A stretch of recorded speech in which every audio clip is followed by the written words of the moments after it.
नमस्कार प्यारे साथियों। भाई कैसे हैं आप सब। आई होप कि आप सब एकदम बढ़िया होंगे और बहुत ही शानदार तरीके से अपनी तैयारी कर रहे होंगे।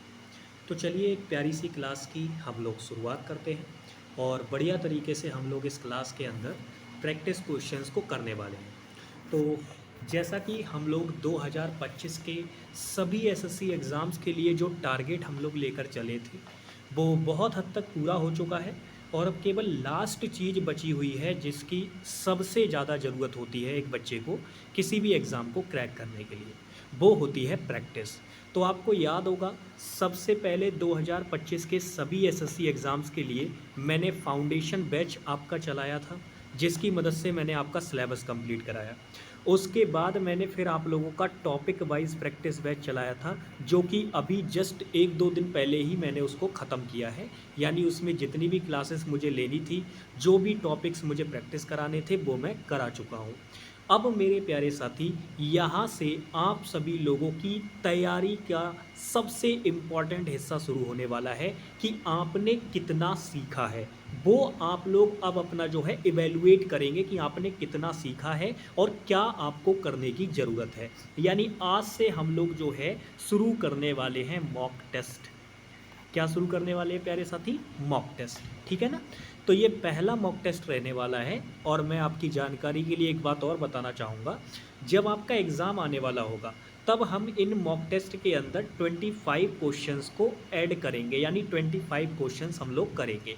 अभी के लिए मैं इसमें केवल 20 क्वेश्चंस ही ऐड कर रहा हूँ, जिनके अंदर अगर आप देखेंगे, नोटिस करेंगे तो आपको पता चलेगा इंग्लिश लैंग्वेज के क्वेश्चन, वोकेबलरी के क्वेश्चन इसके अंदर इंक्लूड हैं। बाकी अगर हम बात करें तो मैंने PQRS वगैरह इंक्लूड नहीं किए हैं, वो धीरे चीज़ें आती रहेंगी आप लोगों के सामने, ठीक है।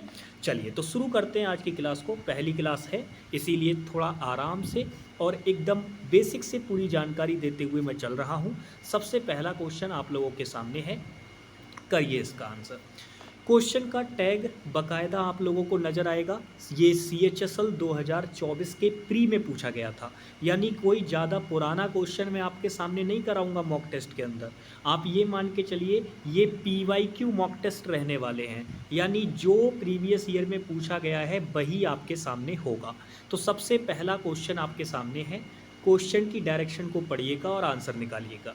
क्वेश्चन में सिंपल कह रहा है select the sentence in the future tense, यानी आपको चारों में से उस ऑप्शन को चुनना है जिसमें फ्यूचर टेंस दे रखा हो। अब आप एक बात बताओ, जब मैंने आपको टेंस चैप्टर पढ़ाया था तो क्या मैंने आपको नहीं बताया था कि फ्यूचर टेंस को कैसे पहचानते हैं? तो आप मुझे बताएंगे भैया जी बिल्कुल आपने बताया था और आपने कहा था कि फ्यूचर टेंस की सिंपल सी पहचान होती है, उसके अंदर हमें दो मॉडल वर्ब दिखाई देती हैं, एक तो विल और एक मेरे प्यारे साथी सेल। ये दो मॉडल वर्ब कभी भी नज़र आएंगी तो वहाँ कौन सा टेंस हो जाता है? फ्यूचर टेंस हो जाता है, क्योंकि ये फ्यूचर के एक्शन को दिखाती है, ठीक है। हालांकि इसका एक एडवांस पार्ट भी होता है कि फ्यूचर के टेंस को दिखाने के लिए हम लोग प्रेजेंट के टेंस का भी यूज़ करते हैं। ये बात भी मैंने आपको बताई हुई है, ठीक है ना। जैसे सिंपल प्रेजेंट की मदद से हम क्या करते हैं, फ्यूचर के उन एक्शन को दिखाते हैं जो कि बिल्कुल फिक्स होते हैं। ऐसे ही अगर हम बात करें, जब हम फ्यूचर में कोई चीज़ करने वाले होते हैं तो हम उसके लिए प्रेजेंट कॉन्टिन्यूस से भी दिखा देते हैं। तो मैं आपको ये बताना चाह रहा हूँ कि फ्यूचर की नॉर्मली जो पहचान होती है वो ये होती है कि भाई विल सेल मॉडल वर्ब कभी भी आपको दिखेंगी तो इनके बाद ये मॉडल वर्ब है तो बेस फॉर्म आएगी, वो तो पक्का है। लेकिन बस आप इतना याद रखो कि जैसे ही आपको विल सेल नज़र आएगा आप तुरंत समझ जाएंगे कि उसके अंदर कौन सा टेंस है, फ्यूचर टेंस है, ठीक है जी। तो बस इस क्वेश्चन के अंदर इतनी ही बात आपको जाननी थी। बाकी इस क्वेश्चन में अगर आप नोटिस करोगे तो यहाँ शुड नज़र आ रहा है और आपको याद होगा मैंने आपको बहुत अच्छे से बताया हुआ है, मॉडल वर्ब चैप्टर में भी मैंने आपको बहुत अच्छे से सिखाया हुआ है कि शुड जो होता है वो सेल की पास्ट फॉर्म होती है और वैसे मॉडल वर्ब का भी काम करती है। आपको मैंने सारे पार्ट्स इसके सिखाए हुए हैं। तो ये आंसर नहीं होगा, ये वाला भी आंसर नहीं होगा, क्योंकि इसमें हैव के साथ में थर्ड फॉर्म दे रखी है और हैव के साथ में थर्ड फॉर्म प्रेजेंट परफेक्ट होता है। कुड पास्ट होता है तो भैया ये भी आंसर नहीं होगा। जब तीन ऑप्शन कट चुके हैं तो कौन सा आंसर बच गया हमारे पास? सी वाला ऑप्शन। तो यही क्या हो जाएगा? राइट आंसर हो जाएगा, ठीक है भाई। चलो नेक्स्ट आ जाओ। ये क्वेश्चन नंबर 2, ये भी CHSL प्री का है। करेंगे इस क्वेश्चन का आंसर। ठीक है भाई, क्वेश्चन पढ़ो, ये एरर का क्वेश्चन है। कह रहा है passengers started behaving violent when they were asked to leave the bus station. Question अगर आपने पढ़ा तो आपको तुरंत समझ जाना चाहिए, पैसेंजर आपका सब्जेक्ट है, started second form of verb है, लीविंग अगर हम बात करें तो स्टार्टेड वर्ब के लिए ऑब्जेक्ट का काम कर रहा है। अब क्या आप ये बात जानते हैं कि ये बिहेविंग जो दे रखा है, क्या ये वर्ब की फर्स्ट फॉर्म में आईएनजी है? तो आप मुझे तुरंत बताएंगे जी भैया जी हाँ। अच्छा, अगर ये वर्ब की फर्स्ट फॉर्म में आईएनजी है और ये एक वर्ब के लिए ऑब्जेक्ट का काम कर रहा है, तो क्या कोई मुझे इसकी पार्ट्स ऑफ स्पीच बताएगा, इस वर्ड की पार्ट्स ऑफ स्पीच क्या है? तो आप मुझे तुरंत बता देंगे कि अरे भैया जी हमने पढ़ा हुआ है कि वर्ब की फर्स्ट फॉर्म में आईएनजी अगर सब्जेक्ट या ऑब्जेक्ट का काम कर रही हो तो उस केस में वो क्या होता है, वर्बल नाउन होता है, जिसे हम क्या कहते हैं, जीरंड कहते हैं। तो मेरे प्यारे साथी ये बिहेविंग जीरंड है। अच्छा, अगर बिहेविंग जीरंड है तो आपको याद होगा ये नॉन फाइनाइट वर्ब होती है। कौन सी वर्ब होती है प्यारे साथी? Non finite verb. ये बात भी मैंने आपको बताई हुई है, ये कौन सी वर्ब होती है? नॉन फाइनाइट वर्ब होती है। अब अगर ये नॉन फाइनाइट वर्ब होती है तो भले ही कोई सी वर्ब हो, आप मुझे बताइए वर्ब की इंफॉर्मेशन बताने के लिए कौन सा वर्ड आता है? भाई अगर आपको छोटी छोटी डेफिनेशंस याद होंगी जो मैंने आपको फिंगर टिप्स पे याद कराई थी बेसिक क्लास के अंदर, जो मैंने फाउंडेशन बैच पढ़ाया था, बेसिक वाली जो क्लास ली थी उनके अंदर मैंने बताई थी कि जो वर्ब की इंफॉर्मेशन बताते हैं वो वर्ड एडवर्ब होते हैं। अब आप मुझे बताओ क्या ये वॉयलेंट वर्ड यहाँ पे ठीक है? तो आप कहेंगे नहीं भैया जी यही गलती है। क्यों? क्योंकि आपने जो ये वर्ड लिखा हुआ है वॉयलेंट, ये एडजेक्टिव है और मुझे तो वर्ब की इंफॉर्मेशन बतानी है, तो वर्ब की इंफॉर्मेशन बताने के लिए एडवर्ब आता है ना कि एडजेक्टिव। तो यहाँ वॉयलेंट नहीं आएगा, वॉयलेंटली आएगा, इसीलिए ए वाले पार्ट में क्या हो जाएगा, गड़बड़ हो जाएगा। समझ में आ गई बात? बहुत ही प्यार तरीके से समझाते हुए चलूँगा, बस आराम से जो है आप इस क्वेश्चन को देखिएगा। नेक्स्ट क्वेश्चन, और ये क्वेश्चन सेंटेंस इंप्रूवमेंट का है, इस वाले पार्ट को आपको इंप्रूव करना है। क्वेश्चन पढ़ेंगे, कह रहा है I am done with her complaints. कह रहा है मैं थक चुका हूँ उसकी शिकायतों से। CHSL प्री का क्वेश्चन है 2024, बिल्कुल लेटेस्ट क्वेश्चन है। अब आप अगर नोटिस करोगे तो एग्जामिनर आपसे कहना चाह रहा है कि भैया इसको इम्प्रूव करो, क्योंकि डन विद जो है मीनिंग तो दे रहा है कि भाई मैं थक चुका हूँ तुम्हारी कंप्लेंट से, लेकिन उसने नो इम्प्रूवमेंट का ऑप्शन नहीं दिया है। इसका मतलब वो कह रहा है कि भाई ज़रूर इससे कुछ बेहतर हो सकता है, आप उस बेहतर को ढूंढ के दो। अब उस बेहतर को आप ढूंढो। सबसे पहले जो ये चारों फ्रेजल वर्ब आपको यहाँ पे दे रखी हैं, इनके मीनिंग आपको पता होने चाहिए। सबसे पहले देखो मैं आपको बता रहा हूँ, जो पास आउट फ्रेजल वर्ब होती है इसका मतलब होता है डाई, यानी कि मर जाना। किसी व्यक्ति की मृत्यु हो जाती है तो उसको पास आउट बोलते हैं, पास आउट। अच्छा पास आउट वो पास अवे भी होता है एक चीज़, ठीक है ना? तो अगर हम बात करें पास आउट होना, कहीं किसी चीज़ से पास करना भी बोलते हैं, लाइक जैसे एग्जाम वगैरह पास करते हैं, बोलते हैं ना पास आउट हो गया भाई। तो बाहर निकलने के सेंस में भी बोलते हैं, किसी चीज़ को सक्सेस वगैरह पाने के सेंस में भी होता है ये वर्ड, तो ये ध्यान रखेंगे, फ्रेजल वर्ब होती है। अच्छा, यहाँ पे लुक डाउन का मतलब होता है नीचे देखना, तो ये तो नॉर्मल ही है, इसको तो आप आराम से याद रख सकते हैं। लेकिन लुक वर्ब के साथ में और भी बहुत सारी फ्रेजल वर्ब बनती हैं, जैसे लुक इनटू हो गया, ठीक है?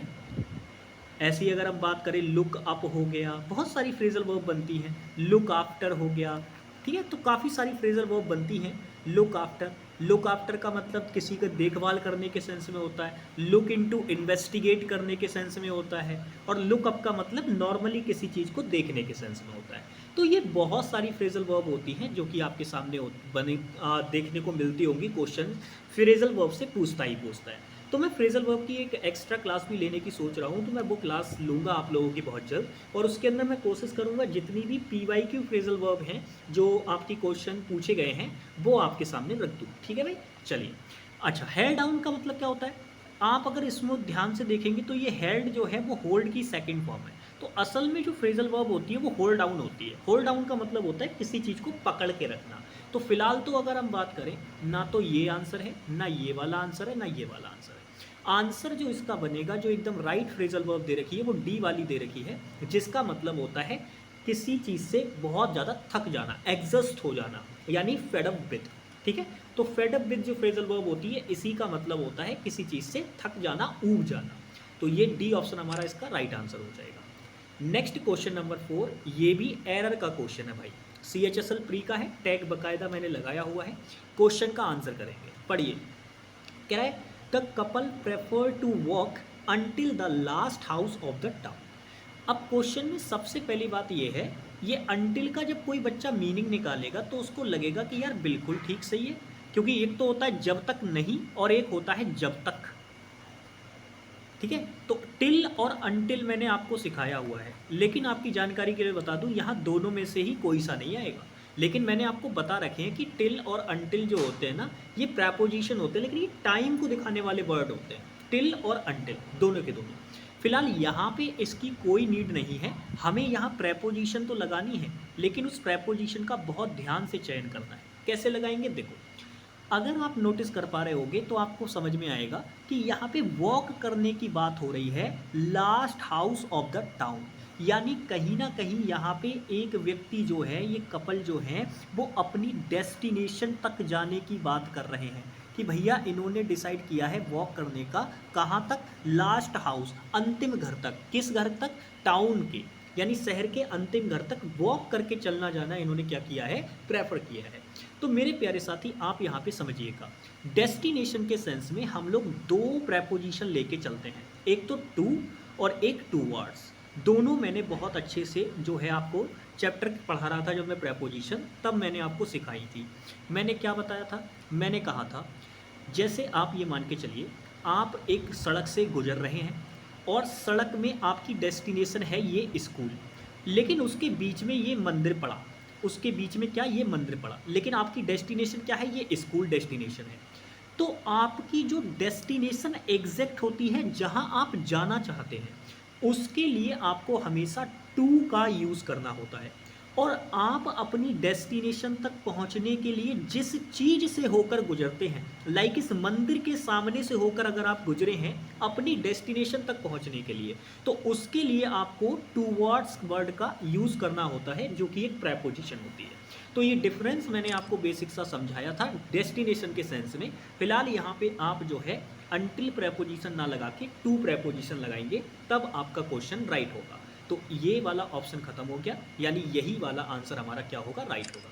क्योंकि भाई देखो एक बात ध्यान रखना, जब हम क्वेश्चन का आंसर लगा रहे होते हैं तो कई बार ऑप्शन चयन कराने में भी हमसे गलती हो जाती है। जब हम ऑप्शन को चूज़ करते हैं तो उस टाइम पे भी मिस्टेक होने के चांसेस रहते हैं और आता हुआ क्वेश्चन गलत हो जाता है। तो इससे बचना है और बहुत ही ध्यान से आंसर लगाना है। नेक्स्ट आ जाइए, ये क्वेश्चन नंबर 5 है, इसमें सपोर्ट वर्ड का आपको एंटोनियम बताना है। भाई सपोर्ट का मतलब होता है किसी को सहारा देना। सपोर्ट का मतलब क्या होता है, किसी का साथ देना या किसी का सहारा बनना। ठीक है, अब डॉक्यूमेंट दस्तावेज होता है, कोई मतलब नहीं है, दूर दूर तक कोई रिश्ता नहीं। डिस्क्लेम का मतलब होता है किसी चीज़ का त्याग कर देना। भाई देखो त्याग कर देना बात ठीक है, लेकिन त्याग कर देना, सहारा देना, ये वर्ड दोनों आपस में मैच नहीं खा रहे हैं उतने ज़्यादा, क्योंकि ये वर्ड डिस्क्लेम अगर आप जानते होंगे तो मेरे प्यारे साथी एक डिस्क्लेमर वर्ड होता है जो कि चेतावनी के सेंस में भी आता है। तो हमें एक्यूरेट बताना होता है। आप ध्यान से देख पा रहे होगे क्वेश्चन की डायरेक्शन में सीधा लिखा हुआ होता है एप्रोप्रिएट वर्ड। एप्रोप्रिएट का मतलब होता है एक ऐसा वर्ड जो कि बिल्कुल उचित हो, उस जगह पे बिल्कुल परफेक्ट हो, वो वर्ड आपको चुनना होता है। तो डिस्क्लेम जो वर्ड है ये ऐसा नहीं है कि काम नहीं करेगा आपका, निगेटिव है, काम तो करेगा, लेकिन इससे बेहतर वर्ड हमारे पास मौजूद है जो कि है रिफ्यूट। रिफ्यूट वर्ड का मतलब होता है किसी का एक तरीके से, पूरी तरीके से मना कर देना कि भाई हम आपकी कोई हेल्प नहीं कर सकते, खंडन कर देना किसी चीज़ का, तो उसको रिफ्यूट कहा जाता है। ठीक है, डिसएग्री करना किसी के साथ। तो ए ऑप्शन हमारा इसका राइट आंसर होगा। बाकी इस्टेब्लिश करने का मतलब तो आप जानते ही हैं, किसी चीज़ वगैरह को स्थापित कर देना, किसी चीज़ को शुरू करना। चलिए नेक्स्ट आ जाइए, ये रहा क्वेश्चन नंबर 6, इसका आंसर करेंगे, फिलर का क्वेश्चन है। चलिए देखो, फिलर का क्वेश्चन कभी भी आए तो सबसे इंपॉर्टेंट चीज़ होती है कि आप उस फिलर के आसपास की चीज़ों को देखें। जैसे अगर मैं नोटिस करूं तो मुझे यहाँ ऑफ प्रेपोजिशन नज़र आ रही है। अगर ये प्रेपोजिशन है तो जाहिर सी बात है इसका ऑब्जेक्ट भी होगा, और लास्ट वर्ड एबिलिटी जो हमें दे रखा है वो नाउन दे रखा है। तो हम समझ गए कि भैया नाउन प्रोनाउन ही तो होते हैं जो सब्जेक्ट ऑब्जेक्ट का काम करते हैं। तो अब आप मुझे बताओ, इस एबिलिटी की विशेषता बताने के लिए कौन सा वर्ड यहाँ पे आएगा, पार्ट्स ऑफ स्पीच क्या होगी उस वर्ड की। तो आप कहेंगे भैया आपने बताया था कि अगर कोई वर्ड नाउन या प्रोनाउन की विशेषता बताता है तो वो एडजेक्टिव होता है, लेकिन अगर कोई वर्ड एडजेक्टिव की विशेषता बताए या एडवर्ब की विशेषता बताए या फिर वर्ब के बारे में कोई डिटेल ऐड करे तो वो वर्ड हमारा एडवर्ब होता है। तो क्या आप ये बात जानते नहीं हैं? तो आप कहेंगे भैया बिल्कुल जानते हैं। तो यहाँ पे मुझे बताओ कौन सा वर्ड आएगा, तो आप कहेंगे एडजेक्टिव। कौन सा वर्ड आएगा प्यारे साथी? एडजेक्टिव। अच्छा, अगर एडजेक्टिव वर्ड आएगा तो आप मुझे बताइए क्या ये सारे वर्ड एडजेक्टिव हैं? तो आप कहेंगे जी भैया जी बिल्कुल। देखो, एक वर्ड में आपको कन्फ्यूजन हो सकता है, बाकी तो तीनों एडजेक्टिव आप आराम से बता दोगे, लेकिन ये कंपेल वाले में आपको दिक्कत हो सकती है। पर इसके बारे में मैं आपको बताना चाहूँगा। मैंने नॉन फाइनाइट वर्ब में आपको बताया था एक टाइप होता है जिसे हम पार्टिसिपल बोलते हैं, और मैंने आपको बताया था पार्टिसिपल 3 प्रकार के होते हैं, प्रेजेंट पार्टिसिपल, पास्ट पार्टिसिपल और परफेक्ट पार्टिसिपल, जिसमें हमने बढ़िया तरीके से एक एक को सीखा था। और वहाँ मैंने आपको बताया था कि जो आपका प्रेजेंट पार्टिसिपल होता है वो क्या होता है, वर्ब की फर्स्ट फॉर्म में आईएनजी, ये होता है प्रेजेंट पार्टिसिपल। अच्छा, पास्ट पार्टिसिपल क्या होता है? तो वो मैंने आपको बताया था, पास्ट पार्टिसिपल होता है वर्ब की थर्ड फॉर्म। अच्छा, परफेक्ट पार्टिसिपल क्या होता है? तो वो मैंने आपको बताया था हैविंग प्लस वर्ब की third form. Having plus verb की थर्ड फॉर्म, ये परफेक्ट पार्टिसिपल होता है। तो मैंने आपको तीनों के यूज़ बताए थे, और मैंने आपको बताया था कि ये जो प्रेजेंट पार्टिसिपल होता है वर्ब की फर्स्ट फॉर्म में आईएनजी, ये भाई आपका ना, ये सीधे सीधे अगर हम बात करें तो ये एडजेक्टिव के तरीके से ही काम करता है, और ये प्रेजेंट की तरीके से काम करता है, इसीलिए इसको हम बोलते हैं। जैसे अगर मैंने आपसे एग्जाम्पल के तौर पे बोल दिया बर्निंग हाउस, तो अब ये जलता हुआ घर हो गया, यानी प्रेजेंट में ये घर जल रहा है। बर्निंग हाउस मतलब प्रेजेंट में ये काम चल रहा है। लेकिन अगर यहीं पे मैं बोल दूं ब्रंट हाउस, तो अब मैंने क्या कर दिया, थर्ड फॉर्म वाला यूज़ कर दिया, यानी कि मैंने पास्ट पार्टिसिपल यूज़ कर दिया, तो ये हो जाएगा जला हुआ घर। तो यही चीज़ आपको समझनी है, मैंने आपको डिफरेंस बताया हुआ है। तो ये कंपेलिंग भी एडजेक्टिव ही है, हालांकि इसका मतलब होता है किसी को मजबूर किया हुआ, यानी आपने किसी को क्या कर दिया है, मजबूर कर दिया है। तो इस क्वेश्चन में अगर हम बात करें, in both countries we have leaders of dash ability, तो एबिलिटी के सेंस में कौन सा वर्ड आएगा? एबिलिटी का मतलब होता है योग्यता, ठीक है। तो अब देखो, अलमाइटी और पावरफुल दोनों वर्ड सेम है, क्योंकि दोनों का ही मतलब ताकत के सेंस में आता है। तो एक आंसर होगा तो दूसरा भी आंसर होगा, लेकिन दोनों ही आंसर नहीं हो सकते, तो इसीलिए दो ऑप्शन खत्म। कंपेल मजबूर करने के सेंस में आता है, जबकि हमारी जो यहाँ पे एक जो स्टेटमेंट दे रखी है वो पॉजिटिव है। अगर स्टेटमेंट पॉजिटिव है तो एकदम से तो निगेटिव मीनिंग कंसीडर नहीं कर पाएगी, तो कंपेल भी वर्ड नहीं आएगा। एक्सेप्शनल एकदम राइट आंसर बनेगा बी वाला। एक्सेप्शनल का मतलब होता है खास, एकदम बिल्कुल अलग हटके जो चीज़ होती है ना, उसको बोलते हैं। तो यही हमारा क्या हो जाएगा, राइट आंसर हो जाएगा। अच्छा, नेक्स्ट क्वेश्चन पे आइए। ये क्वेश्चन नंबर 7 है। इसमें ग्लोरी वर्ड का एंटोनियम बताना है। भाई ग्लोरी का मतलब होता है किसी का जो यश होता है, यानी किसी का मान सम्मान जो होता है उसको कहा जाता है ग्लोरी। अब उसका एंटोनियम आपसे पूछ रहा है, तो एंटोनियम का मतलब क्या हो जाएगा भाई, शर्मिंदगी हो जाएगा। और शर्मिंदगी अगर आप नोटिस करोगे तो ए वाले ऑप्शन में आपको दे रखा है, यानी यही हमारा क्या होगा, राइट आंसर।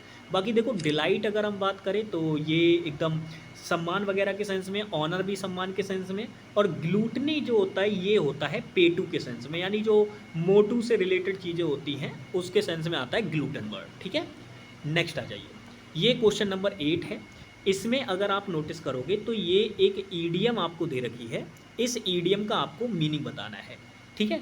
ईडियम है sold plots like hot cakes, मतलब बोलते हैं ना, ईडियम आपको याद है, मैंने याद कराई थी, सेल लाइक हॉट केक्स, यानी कोई चीज़ ऐसी ऐसे तरीके से इतनी जल्दी से बिक गई जैसे गर्मा गर्म केक बिक जाता है। तो उसका मतलब क्या होता है, उसका मतलब होता है कि कोई चीज़ बहुत जल्दी से बिक जाना और बहुत ज़्यादा बड़े नंबर में बिक जाना। लाइक जैसे आपने 100 दर्जन केले लिए और आप लगा के खड़ी पे खड़े हो गए और वो आपके बहुत जल्दी से बिक गए, तो उसी को हम बोलेंगे सेल लाइक हॉट केक्स, ठीक है। तो सी ऑप्शन इसका क्या हो जाएगा, राइट आंसर हो जाएगा। नेक्स्ट आगे क्वेश्चन नंबर 9, इसमें गलत स्पेलिंग बतानी है। अब इसमें गलत स्पेलिंग की अगर हम बात करें तो आपको याद होगा, जितने भी अब तक मैंने प्रैक्टिस सेट कराए, मैं जो स्पेलिंग एरर वाले जो क्वेश्चन होते हैं उनके लिए मैं सीधे कहता हूँ, भाई आप ऑप्शन को चेक किया करो। और आप नोटिस किया करो, सही स्पेलिंग पकड़ने की कोशिश किया करो। इससे होगा क्या, सही स्पेलिंग ढूंढना ज़्यादा आसान होता है और गलत वाली स्पेलिंग ढूंढने में आप कंफ्यूज हो जाते हैं। तो सही वाली स्पेलिंग ढूंढो और ऑप्शन एलिमिनेट करो, आंसर निकाल लो। जैसे इसमें अगर मैं बात करूं तो इल्यूजन एकदम सही स्पेलिंग है, डेलिकेट एकदम सही स्पेलिंग है, ऑब्टेन एकदम सही स्पेलिंग है, इनक्रोच इसका मतलब होता है कब्जा करना या कहीं पे जबरदस्ती घुस जाना, ट्री पास करना, इन्फ्रिंज करना, वो वर्ड है। तो यहाँ पे अगर हम बात करें इनक्रोच जो स्पेलिंग होती है वो ये गलत लिख रखी है। इनक्रोच की जो सही स्पेलिंग होती है वो ये होती है, ये स्पेलिंग होती है इनक्रोच की।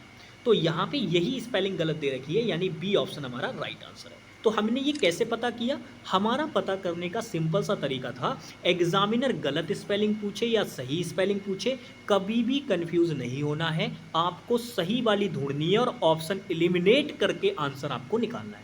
जैसे हमने किया, हमने क्या किया, हमने ये 3 स्पेलिंग देख ली थी, ठीक दे रखी है, तो भाई जो बच गया वही हमारा क्या हो जाएगा, आंसर हो जाएगा। सिंपल है, आ जाओ नेक्स्ट क्वेश्चन नंबर 10। अब इसमें भी देखो सीधे सीधे डायरेक्शन जब आप पढ़ोगे तो आपको पता चलेगा, क्वेश्चन के अंदर एक स्पेलिंग एरर दे रखा है, बस वही आपको ढूंढना है। तो अब आप क्या करोगे, क्वेश्चन पढ़ोगे तो आपको सीधा पता चल जाएगा। देखो क्वेश्चन पढ़ो, कह रहा है I begged him to reconsider the decision but he refused to yet. भाई मैंने कहा, मैंने उससे मतलब एक तरीके से मैंने उससे भीख मांगी कि वो एक बार अपने डिसीजन को रिकंसीडर करे। रिकंसीडर करने का मतलब होता है पुनः विचार करना, लेकिन उसने मना कर दिया झुकने से कि भाई मैं नहीं झुकूंगा, मैं बिल्कुल नहीं मानूंगा, ये वाली बात।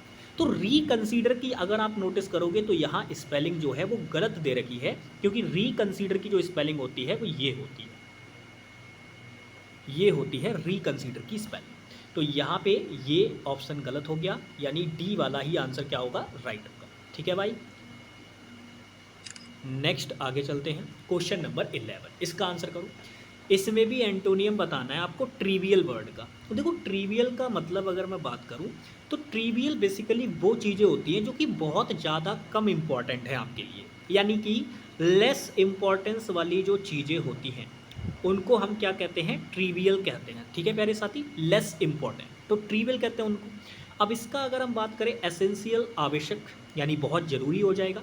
लायबल का मतलब होता है किसी चीज़ के प्रति रिस्पॉन्सिबल होना, ठीक है, जिम्मेदार होना, उसको बोलते हैं। अच्छा, लैविश का मतलब होता है फिजूल खर्ची करना, जिसे एक्स्ट्रा वेगेंट भी कहा जाता है। क्या बोलते हैं प्यारे साथी, एक्स्ट्रा वेगेंट। ये स्पेलिंग बहुत पूछी जाती है, तीनों जगह पे ए रहता है, ये ध्यान रखना, एक भी जगह ई कर दिया गलत हो जाएगा।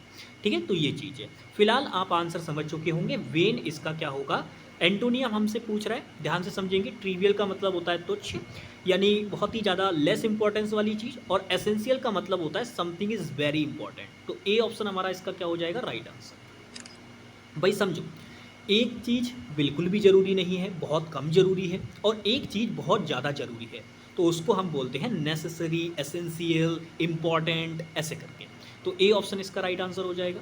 नेक्स्ट क्वेश्चन नंबर 12 है, ये आपका सेंटेंस इंप्रूवमेंट का क्वेश्चन है। क्वेश्चन पढ़िए, कह रहे the little boy cried with pain when he burnt his fingers. कह रहा है जो छोटा लड़का था वो दर्द से रो रहा था, उसका रीज़न क्या था कि भाई उसने अपनी उंगलियां जला ली थी, इसलिए रो रहा था। अब आप मुझे बताइए, क्या इस क्वेश्चन में आपको इम्प्रूव करने की ज़रूरत है। तो आपको याद होगा मैंने सब सिखाया हुआ है, ऐसी कोई चीज़ नहीं है जो आपको ना सिखाई हो। टेंस के टॉपिक वाइज प्रैक्टिस वाले सेक्शन में भी अगर आप जाएंगे ना, तो वहाँ पर भी मैंने आपको एक एक चीज़ बताई हुई है। और मैंने आपसे कहा था, जब भी 2 क्लाउजेज वाला क्वेश्चन दे रखा हो तो एक बार उनका रिलेशन ज़रूर चेक करना। जैसे यहाँ पे अगर आप देखोगे तो व्हेन टाइम कंजंक्शन दे रखा है और इसमें 2 क्लाउजेज हैं, तो आप नोटिस करो इस वाली क्लाउज के अंदर सेकंड फॉर्म ऑफ वर्ब दे रखी है, यानी पास्ट। तो आपको क्या बताया था भाई, पास्ट का रिलेशन पास्ट के साथ होता है, प्रेजेंट का रिलेशन प्रेजेंट के साथ होता है, फ्यूचर का रिलेशन प्रेजेंट के साथ भी होता है और फ्यूचर के साथ भी होता है, लेकिन पास्ट के साथ नहीं होता। सारी बातें सिखाई हुई हैं, बहुत अच्छे से रिलेशन कॉन्सेप्ट सिखाया था। तो अब जरा मुझे एक बार देख के ये बता दो, क्या इस क्वेश्चन में कोई इंप्रूवमेंट करने की ज़रूरत है। तो आप कहेंगे नहीं भैया जी, क्यों, क्योंकि यहाँ पर भी सेकंड फॉर्म ऑफ वर्ब है और प्यारे साथी यहाँ पर भी सेकंड फॉर्म ऑफ वर्ब दे रखी है, तो दोनों तरफ रिलेशन मेंटेन है, कोई गड़बड़ी नहीं है क्वेश्चन के अंदर। तो इसका आंसर क्या हो जाएगा, डी वाला आंसर राइट हो जाएगा। ठीक है भाई, समझ में आ गई बात। नो इम्प्रूवमेंट, कोई गड़बड़ नहीं है क्वेश्चन के अंदर, एकदम ठीक है। ठीक है, आ जाओ, ये रहा क्वेश्चन नंबर 30, इसका आंसर करो। सारे CHSL प्री के क्वेश्चन है बेटा, लेटेस्ट क्वेश्चन है एकदम। ठीक है, आ जाओ, इसका आंसर करो। इसमें भी आपको क्या करना है, बताना है कौन सा वर्ड राइट होगा। तो कह रहा है Rahul had strong pain in his stomach. Strong का मतलब मजबूत दर्द, अरे नहीं। देखो, दर्द के सेंस में जब भी वर्ड आएगा तो हमेशा याद रखना, ये जो स्वीट पेन या डीप पेन, ये वाले जो वर्ड आप यूज़ करते हो इंस्टाग्राम वाले ना, ये छोड़ दो, क्योंकि पेन के साथ में ये कोई भी वर्ड नहीं आता। जब भी किसी व्यक्ति को हल्का दर्द हो रहा हो तो मेरे प्यारे साथी उसके लिए आप माइल्ड वर्ड का यूज़ करेंगे। लेकिन जब किसी व्यक्ति को बहुत जोर का दर्द हो रहा हो तब उस केस में आप डीप या फिर स्ट्रिक्ट वर्ड का यूज़ नहीं करेंगे। सिंपल सा एक वर्ड आता है सीवियर। सीवियर वर्ड का मतलब होता है बहुत ही जोरदार। ठीक है ना, तो इसीलिए इस क्वेश्चन का आंसर क्या बनेगा, थर्ड वाला। हालांकि स्ट्रॉन्ग वर्ड देखते ही कई बच्चों ने यहाँ पे स्ट्रिक्ट वाला लगा दिया होगा या डीप वाला लगा दिया होगा, तो वो सब गलत हो जाएंगे। मैंने आपको बता दिया, जब हल्का दर्द हो रहा हो तो माइल्ड बोलते हैं, और जब बहुत ज़्यादा जोरदार दर्द हो रहा हो तो उसको सीवियर बोलते हैं। नेक्स्ट आ जाओ, ये क्वेश्चन नंबर 14 है, ये फिलर का क्वेश्चन है। लेकिन आप देखो, फिलर के क्वेश्चन जब भी आते हैं तो वो दो तरीके के आते हैं। उनमें डिफरेंस क्या होता है मैं आपको बता रहा हूँ। जब भी वोकेबलरी बेस्ड क्वेश्चन आपसे फिलर वाला पूछा जाएगा तो उसमें ना एक छोटा सा डिफरेंस होता है। एक क्वेश्चन तो ऐसा होगा कि नॉर्मली आपको 4 वर्ड दे दिए जाएंगे और आपको फिलर बना के दे दिया जाएगा और आपसे कहा जाएगा कि भैया इन 4 में से एक ऑप्शन यहाँ आएगा, उसको रख दो। और एक ऐसा क्वेश्चन होता है जिसमें आपको क्या करेगा, उस फिलर के पास में आपको नॉर्मल एक वर्ड रख देगा और उसका सिनोनियम या एंटोनियम आपसे कहेगा कि इस ब्लैंक में आना है, वो ढूंढ के रख दो। अब दोनों क्वेश्चन में डिफरेंस क्या हुआ, दोनों क्वेश्चन में डिफरेंस ये हो गया, अगर पहले टाइप वाला क्वेश्चन पूछा गया तब आपको ये पूरी स्टेटमेंट पढ़नी होगी जिससे आपको आइडिया लग सके कि कौन सा वर्ड है जो आंसर बनेगा। लेकिन जब सेकंड टाइप वाला, यानी ये जिस टाइप का क्वेश्चन पूछा गया है, इस टाइप का जब क्वेश्चन पूछा जाएगा तो ऐसे में आपको स्टेटमेंट पढ़ने की ज़रूरत नहीं है। आप नॉर्मली देखेंगे तो एंटिक वर्ड का आपको सिनोनियम बताना है। एंटिक का मतलब होता है प्राचीन, पुराना, तो उसका आंसर क्या होगा, एंशिएंट उसका राइट आंसर हो जाएगा। हमें स्टेटमेंट पढ़ने की इस क्वेश्चन में ज़रूरत भी नहीं थी। अच्छा, अब कई बच्चे हो सकता है कन्फ्यूज़न के चलते इस क्वेश्चन में ऑब्सोलेट भी आंसर लगा दें, क्योंकि उनको लगता है कि ये भी तो पुराना है सर। पर मैं आपको ना दोनों में डिफरेंस समझाता हूँ मेरे प्यारे साथी। एंटिक कोई भी चीज़ है और एंशिएंट कोई भी चीज़ है, तो ये दोनों प्राचीन के सेंस में आती हैं, वो भी पॉजिटिव वे में। पॉजिटिव वे में मतलब समझ रहे हो, ये पुरानी तो हैं लेकिन इनका काम है अभी भी, ऐसा नहीं है कि ये यूज़ नहीं हो रही या चल नहीं रही हैं। प्राचीन हैं लेकिन यूज़ में, तो उनके लिए वर्ड हम यूज़ करते हैं एंटिक, पीस, एंशिएंट थिंग्स, ऐसे करके। लेकिन ऑब्सोलेट जो वर्ड होता है वो बेसिकली आता तो पुराने के ही सेंस में है, लेकिन ये वर्ड बेसिकली निगेटिव होता है। क्यों निगेटिव होता है, उसका रीज़न ये है क्योंकि ये ऐसी चीज़ों को दिखाता है जिनका कोई यूज़ नहीं है, मतलब वो ख़त्म हो चुकी हैं, बेकार हो चुकी हैं, उनका यूज़ नहीं कर सकते आप, तो उनके लिए होता है। तो डिफरेंस समझो दोनों वर्ड्स के अंदर, कई सारे बच्चे कंफ्यूज हो सकते हैं, इसीलिए मैंने इसको बता दिया। बाकी अगर हम बात करें, मॉडर्न नया होता है, एंटोनियम पूछता तब आंसर होता, और कॉन्टेम्प्ररी का मतलब होता है समकालीन। जैसे एक ही समय में दो लोग अगर मौजूद हुए हैं तो वो एक दूसरे के कंटेम्प्ररी कहलाएंगे। अच्छा, ऐसे ही अगर मैं आपसे पूछ लूँ, एक ही ऑफिस में काम करने वाले दो व्यक्ति आपस में एक दूसरे के क्या कहलाएंगे, आप जरा कमेंट बॉक्स में मुझे बता दीजिएगा क्या कहलाएंगे। नेक्स्ट आ जाओ, ये क्वेश्चन नंबर 15 है, बताएंगे इसका आंसर। ये भी सेंटेंस इंप्रूवमेंट का है। यहाँ पे अगर आप देखोगे इस वाले पार्ट को आपको इंप्रूव करना है। कह रहा है this is best book for children to read. अब अगर आपने आर्टिकल वाली वीडियो, अगर मेरी जस्ट जो मैंने अभी जल्दी में फिनिश किया है, अगर आपने उसको देखा होगा तब भी आप इस क्वेश्चन को आसानी से कर सकते हैं। अगर आपने एडजेक्टिव वाली प्रैक्टिस क्लास देखी होगी तब भी आप इस क्वेश्चन को आसानी से कर सकते हैं। क्यों? क्योंकि वहाँ मैंने आपको सिंपल बताया था कि एडजेक्टिव की 3 डिग्रियाँ होती हैं, पॉजिटिव डिग्री, कंपैरेटिव डिग्री और सुपरलेटिव डिग्री।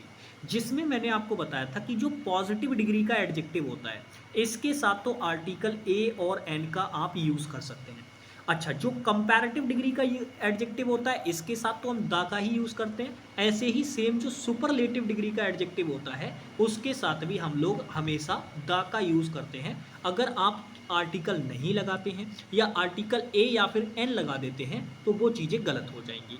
अच्छा, अब आप मुझे बताइए, बुक यहाँ पे नाउन है, बेस्ट नाउन की इंफॉर्मेशन बता रहा है बुक की, तो ये एडजेक्टिव हो गया। अच्छा, एडजेक्टिव में आप क्या नहीं जानते कि गुड पॉजिटिव डिग्री होती है, बेटर कंपैरेटिव डिग्री होती है और बेस्ट आपकी सुपरलेटिव डिग्री होती है। तो मैंने अभी क्या बताया कि भैया सुपरलेटिव डिग्री से पहले द आर्टिकल लगाना चाहिए, तो वो केवल हमें एक ही ऑप्शन में नज़र आ रहा है, डी वाले में, तो यही हमारा क्या होगा, राइट आंसर। बाकी क्या लगा रखा है उससे पहले, उससे हमें मतलब नहीं है। हमको बस इतना पता है कि अगर हमारा एडजेक्टिव सुपरलेटिव डिग्री में हुआ तो उससे पहले द आर्टिकल लगेगा। बात खत्म। आ जाओ नेक्स्ट क्वेश्चन। ये रहा कॉन्स्पिक्यूअस। इस वर्ड का मतलब बताएंगे क्या होगा। कॉन्स्पिक्यूअस का मतलब होता है किसी चीज के परिणाम और वो एकदम स्पष्ट, यानी जब कोई चीज एकदम एपरेंट होती है। एपरेंट का मतलब समझते हो, क्लियर, एकदम क्लियर। जब भी कोई चीज़ एकदम क्लियर होती है तो उसको बोला जाता है कॉन्स्पिक्यूअस। अब इस वर्ड का सिनोनियम आपसे पूछ रहा है, तो सिनोनियम क्या हो जाएगा। देखो, फेंट धुंधला होता है, ऑब्सक्योर धुंधला होता है, दोनों निगेटिव किस्म के वर्ड हैं, आंसर नहीं बनेंगे। चार्मिंग का मतलब होता है ऐसी चीज़ जो आपको अपनी ओर आकर्षित करे, ल्यूर, अल्यूर, ये सारे वर्ड्स जो होते हैं ना वो, तो चार्मिंग भी इसका आंसर नहीं होगा। अट्रैक्टिव वगैरह ना वो, तो ये आंसर नहीं बनेगा। अच्छा, आंसर बनेगा क्या, नोटिशिएबल। क्योंकि कॉन्स्पिक्यूअस आप समझो, अगर कोई चीज़ आपके सामने एकदम बिल्कुल स्पष्ट है तो आप उसको नोटिस करोगे या नहीं, और एक चीज़ आपके सामने बिल्कुल धुंधली है, ब्लर है, तो आप उसको नोटिस करोगे क्या, नहीं ना। तो बस यही तरीका है इस क्वेश्चन का आंसर लगाने का। कोई चीज़ कॉन्स्पिक्यूअस है यानी तो वो इतनी स्पष्ट है कि आप उसको नोटिस करेंगे, वो नोटिसिएबल कहलाएगी। नेक्स्ट आ जाओ। ये क्वेश्चन नंबर 17 है। ईडीएम दे रखी है, इस ईडीएम का मीनिंग बताना है। भाई बहुत बार पढ़ा ये ईडीएम, ब्लैक एंड वाइट। जैसे एग्जाम्पल के तौर पे अगर आप नोटिस करोगे तो ये आपके सामने वाइट स्क्रीन है।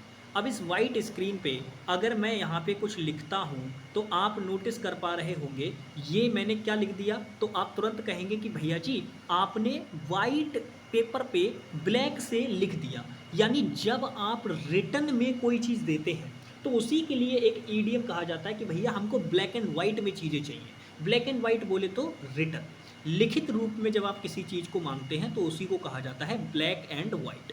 तो आंसर इस क्वेश्चन का क्या हो जाएगा, सेकंड वाला आंसर, यानी ये सेकंड वाला ऑप्शन। ठीक है भाई, सेकंड वाला ये राइट हो जाएगा एकदम। बाकी नेक्स्ट आगे बढ़ते हैं। ये रहा क्वेश्चन नंबर 18। अब इस क्वेश्चन में भी कंफ्यूजन है बच्चों को, ध्यान से समझना। क्वेश्चन पढ़ो पहले तो। एंटोनियम आपसे पूछा है जॉयलेस वर्ड का। सबसे पहले मैं आपको बताना चाहूँगा, कोई भी जब वर्ड बनता है तो वो दो चीज़ों से मिलकर बनता है। एक तो उसमें मेरे प्यारे साथी प्रीफिक्स होता है और एक उसमें होता है सफिक्स। और आप कहेंगे भैया जी ये प्रीफिक्स और सफिक्स वाली बात तो केमिस्ट्री में होती है, आप यहाँ क्यों बता रहे हैं। मैं आपको समझाना चाह रहा हूँ एक छोटी सी बात, ध्यान से समझिए।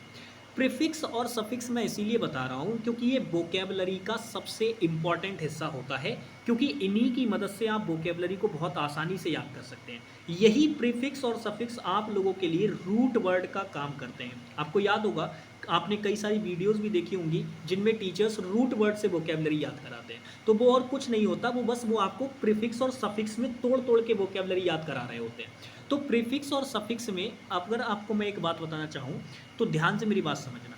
दो प्रीफिक्स होते हैं, दो सफिक्स होते हैं, एक तो लेस होता है और एक नेस होता है।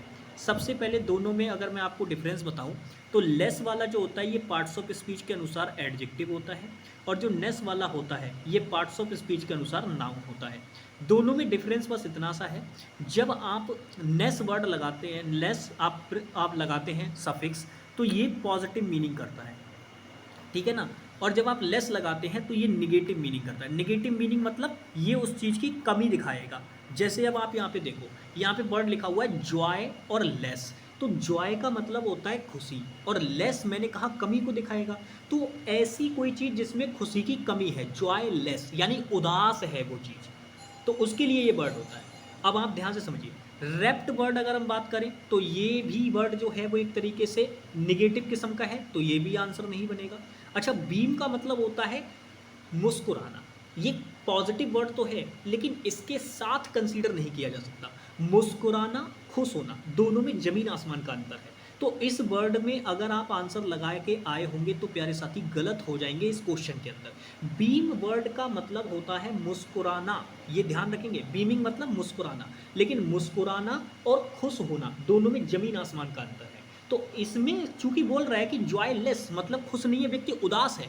डूबियस भी उदास के सेंस में होता है, तो ये तो बिल्कुल ही सिनोनियम हो गया, हमसे एंटोनियम पूछ रहा है। तो 3 ऑप्शन कट गए, एक ही ऑप्शन बचा हुआ है जो कि हमारा क्या हो जाएगा, राइट आंसर हो जाएगा। सीधे सीधे हमें नजर आ रहा है थर्ड वाला, ब्लिसफुल।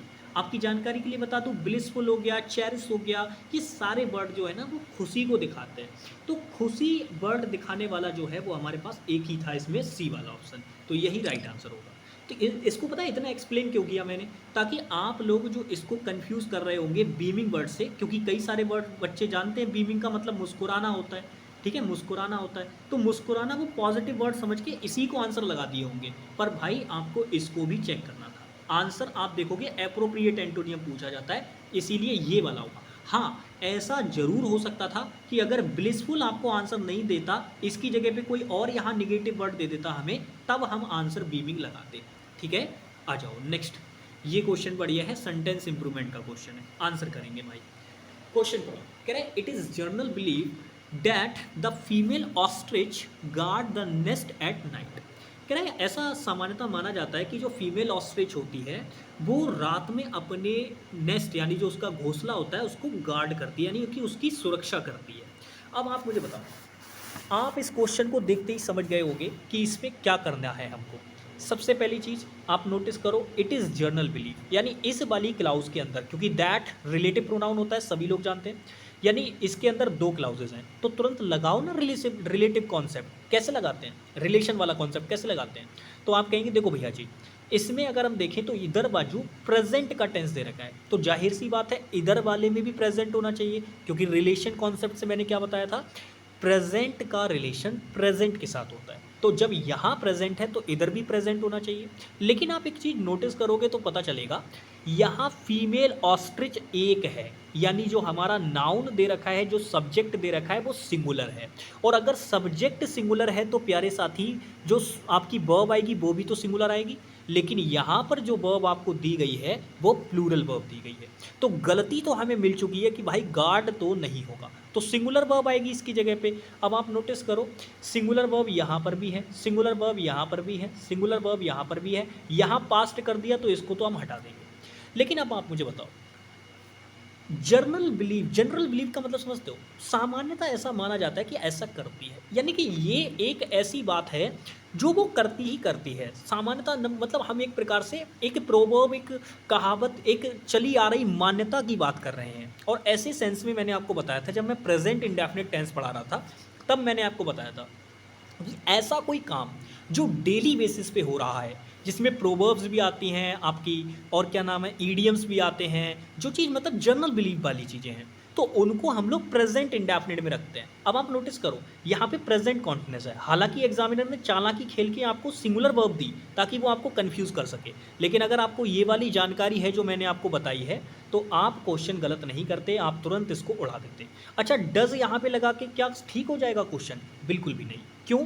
क्योंकि मैंने आपको बताया था, जब आप टेंस में डू या डज हेल्पिंग वर्ब के रूप में यूज़ करते हैं तो इनका यूज़ करने का सिंपल सा मतलब होता है कि आपका जो सेंटेंस है वो या तो निगेटिव है या मेरे प्यारे साथी इंट्रोगेटिव है। और आप नोटिस करके मुझे बताइए, यहाँ तो असर्टिव दे रखा है, तो भैया ना तो निगेटिव है और ना ही इंट्रोगेटिव है, तो इसका मतलब ये तो नहीं चलेगा भाई, यानी ये चीज़ भी गलत हो गई।